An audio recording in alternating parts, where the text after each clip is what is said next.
into so that they could really determine how many polling stations were under contention. All of those exhibits that had been submitted had to be taken out. Those that had duplication had to be taken out so that they would now really bring what the main polling stations they wanted the results to be annulled, so that they could all add up and then see how all of those things would come to. And the counsel for the NDC, Judge Chikata, also said the exhibits that were submitted by the petitioners were what they were using for their cross-examination as well. And so an independent verification should be done. A count of those pink sheets that had been submitted in the presence of the party representatives. And this has been the case or the law in some other jurisdictions that had also looked into election petitions of this sort.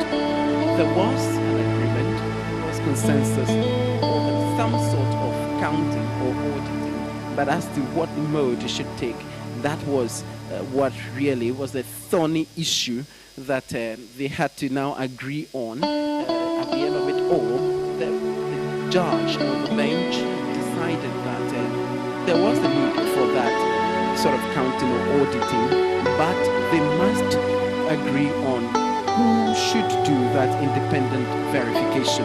And that was the point that we arrived at before the judges took a recess to consider the issues and come out to also hear from the council what they had agreed on. So that's the point we are now. We're just in the cross-examination stage of the hearing of the petition for the court here, Supreme Court, and then having a lot of issues. Over the last week, we've had a lot of issues coming up. First of all, about the number of polling stations that were under contention, and the fact that the petitioners had told the court that the affidavits that were submitted earlier had to be reduced, or the number of polling stations that were submitted earlier had to be reduced because they had to work with the ones that they had been able to put together to meet the deadline that the court had set for them. And so all of those, when they were put together, would reach very substantial results, or could actually affect the outcome of the election. And this is what is being disputed by the respondents, that the number of polling stations that were actually brought, over 11,000, were not supported by the pink sheets that were submitted to the court. If around 8,000 were submitted and they are pleading the annulment of over 11,000, the difference surely would be around 3,000, and all of these need to be factored into whatever case they were pleading. And so that's where the disagreements are really over. And we know for sure that there were some categories that the respondent, the petitioners, are seeking for the court to look into. The fact that there were issues of overvoting, there were issues of no use of biometric verification, there were issues of duplication of serial numbers of polling stations, and there were also issues of non-signing of the pink sheets. And when they put all of these together, they assert that the outcome of the elections would be affected.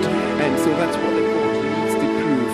If really the allegations being made stand up to scrutiny and they have any merit at all, if these allegations, if these statutory violations have been established, now they would need to continue to put all of those together and see how far they would affect the outcome of the elections. So that's where we are. We would need to break for a while and come back to hear whatever the bench and then the council have to tell us for today. Keep watching GTV.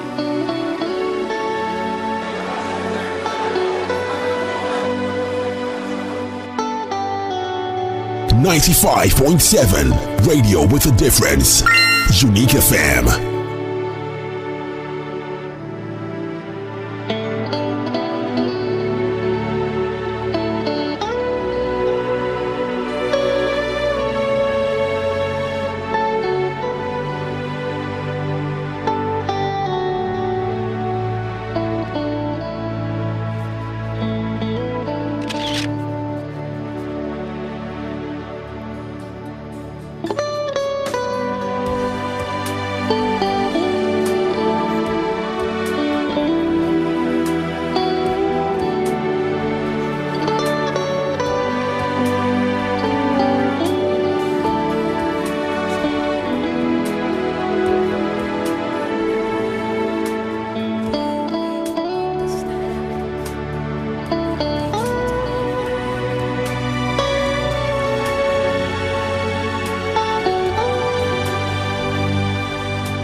95.7, radio with a difference.